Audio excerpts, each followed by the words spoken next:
Kansas City, this is Karis Harrington. I am Chief of Business Development for Kansas City G.I.F.T, and I could not be more excited today. We have in studio with us Miss Karen Boyd, owner of Patrice's Culinary Collective. And y'all, she is our $50,000 July Grant Award winner. Yay! So I just want you guys to focus in a little bit. I want to talk to you. I'm going to still call you Karen just because I feel like that's how. But again, her name is Patrice. I just want to talk to you about first of all, what does it feel like to win the $50,000 grant? I can't even contain myself. When I found out, I was like useless after that. I just have been walking around in a daze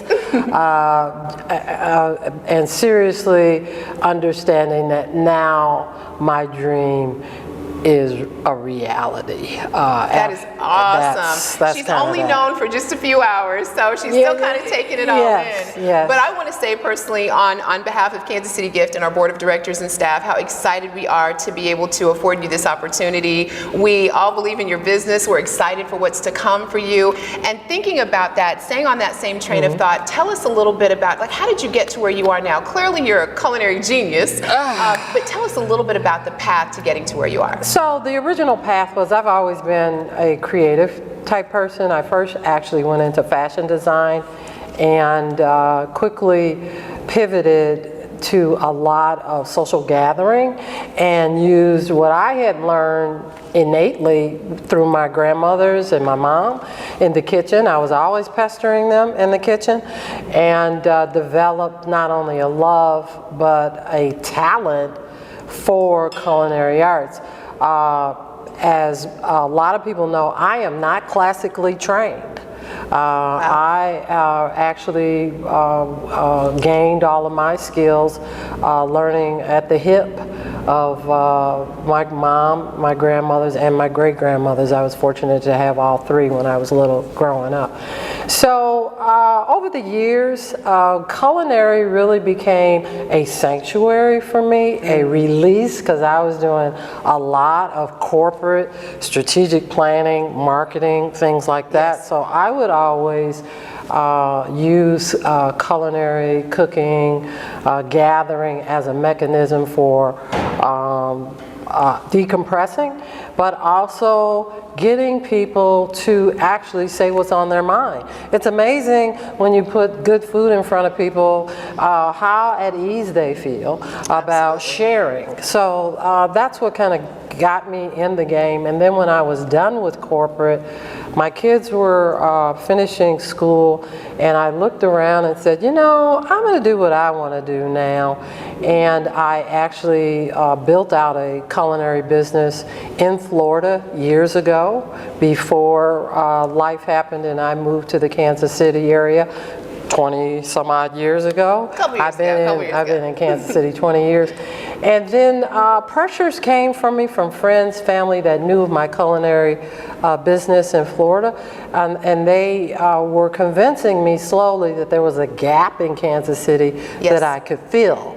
So reluctantly, and I will say that, reluctantly, I got back in this business, but doing it a little bit differently. By that time, I had gone back to school. I've got more degrees than anybody cares about, but what I did learn through that advanced education was how important experiential learning or hands-on learning is for the general public, particularly black and brown populations that generally learn better by experience rather than straight up book learning. Yes. So that's kind of what I was aiming to do. That's awesome. Well, you know, I want to just make note of the fact that you did bring us into the office some amazing rum cake. I love the packaging, but I think that this even speaks to the aesthetics that you bring to your business, and that's one of the things that we really were impressed by. Your tenacity is something else that impressed us. Talk to me a little bit about the grant process. So you've applied before winning. Talk to me a little bit about how you felt about the process. First of all, I think your process is, compared to other grant applications processes, is very easy. Now, I say that as an experienced grant writer, right, or a person applying for grants, but I found it to be very intuitive, if I say that. The one thing I will share with people who are considering applying for the grant is please be prepared.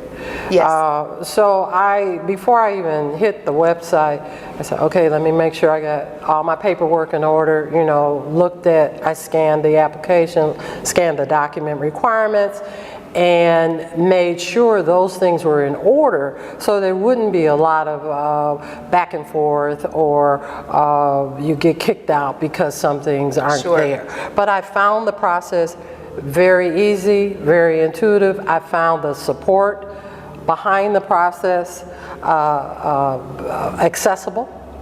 Awesome. That is what we want to hear. We try to make it a very streamlined, easy process. So tell Kansas City how this grant, this $50,000 grant, is going to change your business. What will it help you do? So I am constructing a demonstration teaching kitchen, and this grant, after my own personal investment,